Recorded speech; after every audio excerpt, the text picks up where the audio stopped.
નમસ્કાર, બીઈ ન્યૂઝમાં આપનું સ્વાગત છે। ચાલો જોઈએ ભાવનગરમાંથી અત્યારે મળી રહેલા સમાચાર।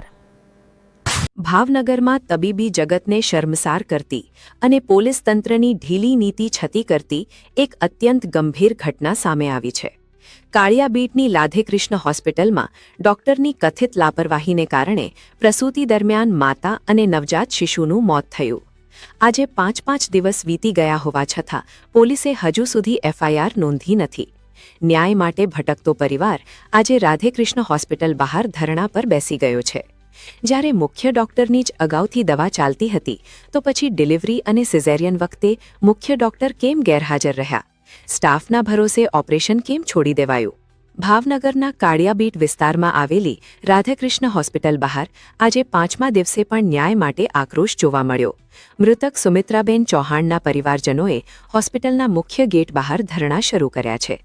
પરિવારજનોનો સીધો અને સણસણતો આક્ષેપ છે કે મૃતક મહિલાની સારવાર પહેલેથી જ અહીંના મુખ્ય ડોક્ટર પાસે ચાલતી હતી, તો પછી ડિલિવરી જેવી ગંભીર સ્થિતિ વખતે મુખ્ય ડોક્ટર કેમ હાજર ન રહ્યા?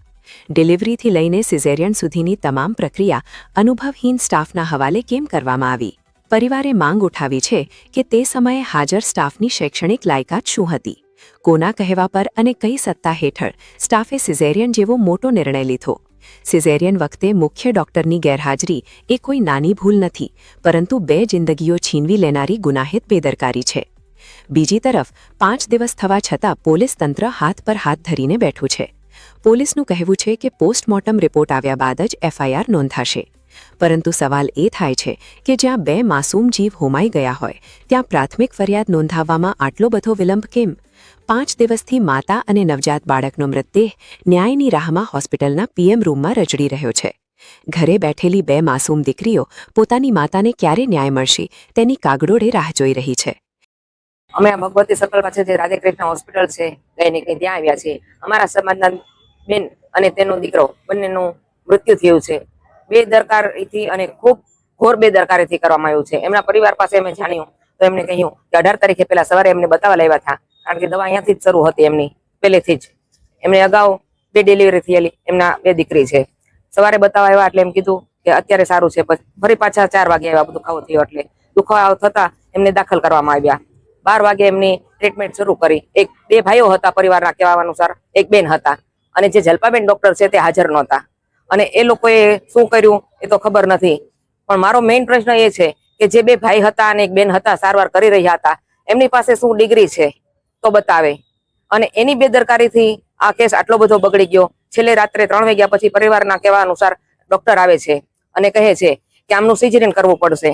સિઝેરિયન કરવું પડવાની એવી હોય કે હાલો સિઝેરિયન જ કરવું પડે એવી ઘણીવાર બને પણ છે, પરંતુ એમનું નેગેટિવ ગ્રુપ હતું એટલે બ્લડની જરૂર પડે। જો સિઝેરિયન કરવાનું હોય તો ડોક્ટરે તેની પણ સગવડ રાખવી પડે, અથવા તેમને કહેવું પડે કે તમારે આ સગવડ કરવી પડશે। એને એવું પણ કંઈ કહેવામાં નહોતું આવ્યું, અને ખૂબ જ બેદરકારીથી એમનું મૃત્યુ નિપજ્યું હોય, બાળકનું પણ મૃત્યુ નિપજ્યું છે।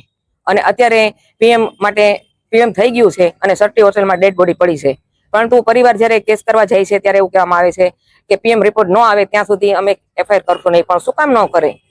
અને જે લોકોએ આ 2 ભાઈઓએ અને 1 બેને સારવાર કરી છે એમની તો તપાસ કરવી જોઈએ ને કે એની પાસે શું ડિગ્રી છે। અમને ન્યાય ન મળે ત્યાં સુધી અમારી લડત ચાલુ રહેશે। 18 તારીખના રાત્રે એમનું મૃત્યુ થયેલ છે। બસ ફક્ત ડોક્ટર ઉપર એફઆઈઆર કરવામાં આવે, અને જે 2 ભાઈઓ હતા અને 1 બેન હતા એમની સારવાર કરી રહ્યા હતા ડોક્ટર આવ્યા પહેલા, એમનું અમને કહેવામાં આવે કે એમની પાસે શું ડિગ્રી હતી। એક તરફ તંત્ર પીએમ રિપોર્ટના કાગળો પાછળ છુપાઈ રહ્યો છે, તો બીજી તરફ પીડિત પરિવાર પોતાના વહાલ સોયાના મૃતદેહ સ્વીકાર્યા વગર ન્યાય માટે રસ્તા પર બેઠો છે।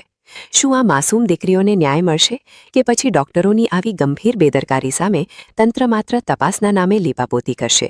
બીઈ ન્યૂઝ પીડિત પરિવાર સાથે અડીખમ ઊભો છે, અને જ્યાં સુધી જવાબદાર સામે કડક પગલાં નહીં લેવાય ત્યાં સુધી સવાલો પૂછતું રહેશે। જોતા રહો બીઈ ન્યૂઝ। નમસ્કાર।